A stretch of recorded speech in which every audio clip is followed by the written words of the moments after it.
Welcome back to the deep dive. You guys sent in some really interesting stuff, and we are ready to, we'll dive into it.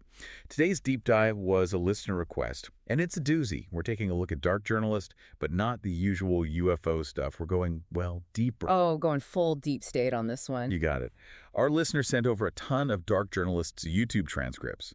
Seems they're interested in, well, his whole political ideology, specifically all that stuff about the CIA, the shadowy elites waging war on, I don't know, everyone, I guess. It's a pretty common theme in a lot of conspiracy theories, this idea that there's this hidden enemy working against everyday people, like there's this secret battle going on right under our noses. Right, exactly. Yeah. And Dark Journalist really leans into it. I mean, in these transcripts, he's always talking about how the CIA is this massively powerful, evil organization controlling everything from the shadows.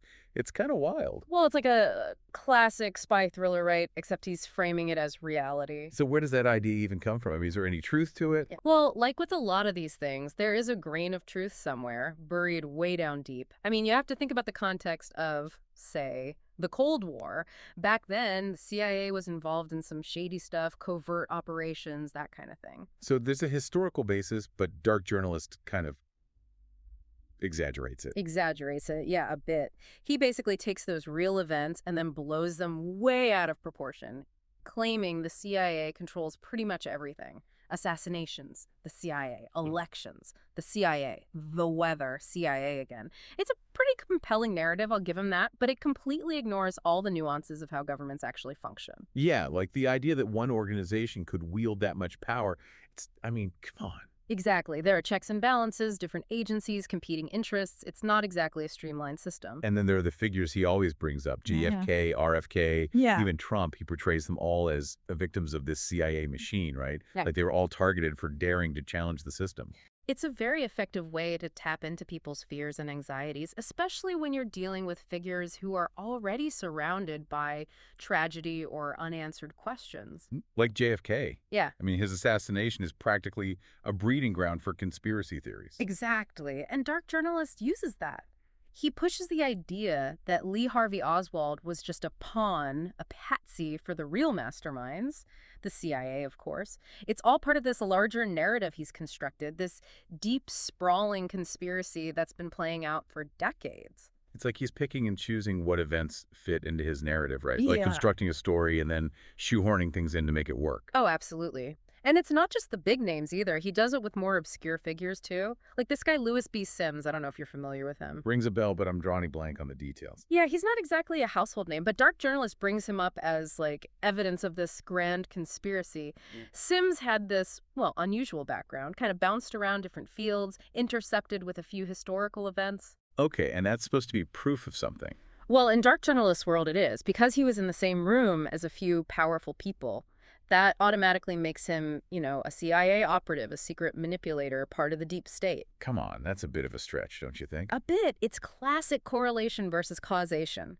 Just because two things happened around the same time or involve the same people doesn't mean they're connected. But it makes for a good story, right?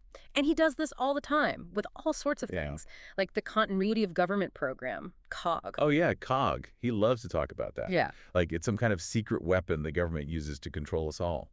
Right. But in reality, COG is, well, it's kind of boring. It's basically a plan for what happens if there's a major disaster, like a nuclear attack or something. The idea is to make sure the government can still function, that there's a chain of command. So more about keeping the lights on than seizing control. Exactly. It's about continuity, not control.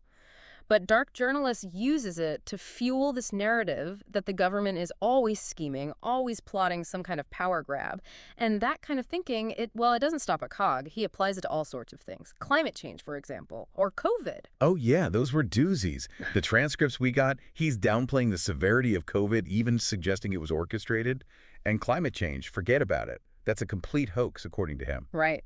And that's where this kind of rhetoric gets dangerous. Because he's taking real-world problems, complex issues with very real consequences, and twisting them to fit this narrative of control and deception.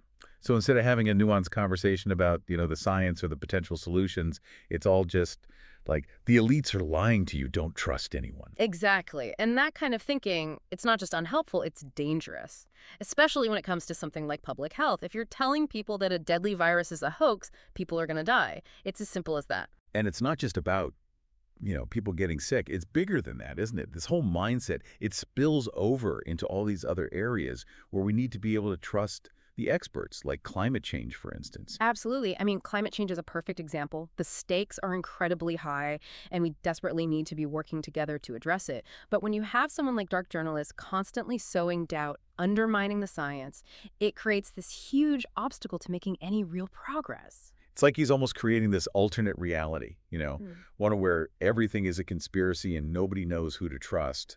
And in that kind of world, how do you even begin to address these big, complex problems? It's incredibly dangerous because it feeds into this broader trend of just complete distrust. Distrust in institutions, in experts, in science itself. And that's a recipe for disaster. I mean, how can you possibly function as a society if you can't even agree on a basic set of facts? It's like we're living in this post-truth world.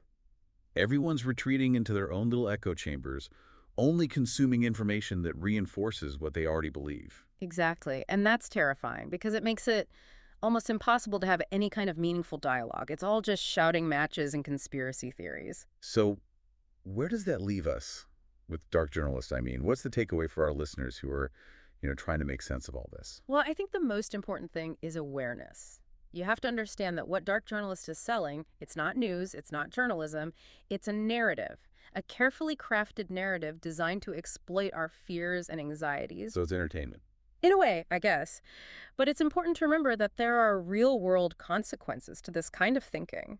When you start downplaying real threats, dismissing science, and eroding trust in the institutions that are supposed to keep us safe, it creates a very dangerous environment. So be careful what you consume online, right? Absolutely. Don't just accept everything you see or hear at face value.